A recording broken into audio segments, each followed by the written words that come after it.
Peuple de Dieu à travers la planète, soyez une fois de plus les bienvenus à ce nouveau numéro de votre émission Le Gouvernail.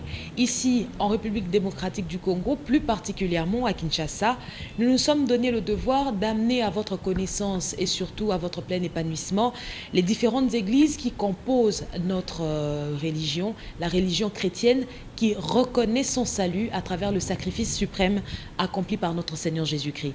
Et notez que pour aujourd'hui, nous avons le privilège et l'honneur de nous entretenir de manière exclusive avec le prophète Kondempolo. C'est donc lui qui conduit l'église Liloba, établie ici en République démocratique du Congo. Une église qui, depuis un certain temps, est en train de connaître une véritable expansion. Une église qui se démarque des autres avec ses réalisations, mais surtout avec son rite et son culte. Et bien sûr, une église qui demeure encore plus forte, plus ferme et surtout beaucoup plus grandissante à travers l'amour de notre Seigneur. Prophète Kondempolo, bonjour. Et est-ce que vous pouvez nous expliquer quand est-ce qu'est née l'église de Liloba, à quand remonte-t-elle et surtout comment est venue cette vision de monter cette église? Merci beaucoup. Je salue d'abord tout le monde qui nous suit en ce moment précis. L'église de Liloba est bel et bien dans le monde. C'est par la grâce du Seigneur qu'on a cette église. Et c'est par sa volonté. C'est Dieu qui a voulu que l'église de Liloba soit là, parce qu'auparavant, il n'y en avait même pas, mais pour le moment, depuis 1995, l'église est implantée presque partout dans le monde entier. Je ne peux pas connaître le nom parce que c'est presque partout, mais ici à Kinshasa, je peux prendre l'exemple de Kinshasa, c'est 167 paroisses, disons, cellules locales. Mais ici au Congo, je ne peux pas connaître le nombre. C'est impossible. Au sein de l'église de Liloba, c'est depuis 1995 jusqu'à aujourd'hui, on est là. Je travaille pour mon Dieu. Mais vous avez commencé bien avant. Depuis 1981, j'ai commencé à prophétiser dans une autre église comme cela. Bon, Dieu m'a montré qu'il n'était pas là, quand la présence divine n'était pas là, il m'a dit de quitter pour que je puisse commencer son œuvre. Pour Dieu, il n'y a jamais eu de difficulté. Il n'y a jamais eu de difficulté. Ouais. J'ai toujours été content. Pour moi, tout ce qui se passe, c'est la volonté du Seigneur. Et dans l'œuvre du Seigneur, il n'y a jamais eu de difficulté.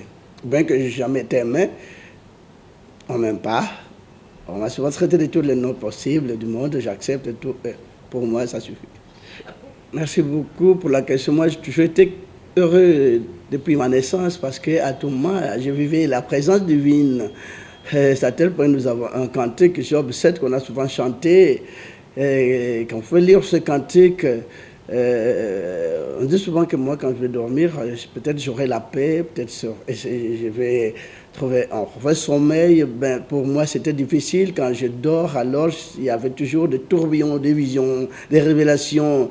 Et le Seigneur apparaissait à moi un songe, il venait auprès de moi, il me prenait, on montait au ciel. Moi, j'ai toujours été heureux parce que Dieu m'aime beaucoup. Et j'aime mon Dieu depuis l'enfance. C'est à tel point, il a toujours été auprès de moi. Et j'ai toujours vécu cette situation. Et tout songe que je voyais, le cantique, tout presque, Loba Kinga était Mbetonanga et Kobondi Sanga, et là le colème ça passe Nanga, mais Wana Yorobang Sanga Nabandoto Pekufa. Moi je croyais que c'est la mort qui s'approche de moi, je croyais que je veux mourir. Je même dit à mon grand frère, avant que l'église soit là, je ne savais pas que je vais commencer l'œuvre du Seigneur. Et j'ai appelé le grand frère, je lui ai dit, mon grand frère, arrêtez-vous aux recherches du boulot pour que vous puissiez aider la famille, parce que moi, je vois que d'ici là, c'est la mort qui s'approche vis-à-vis de moi. Je crois bien, je vais mourir. Et il m'a dit, mais pourquoi?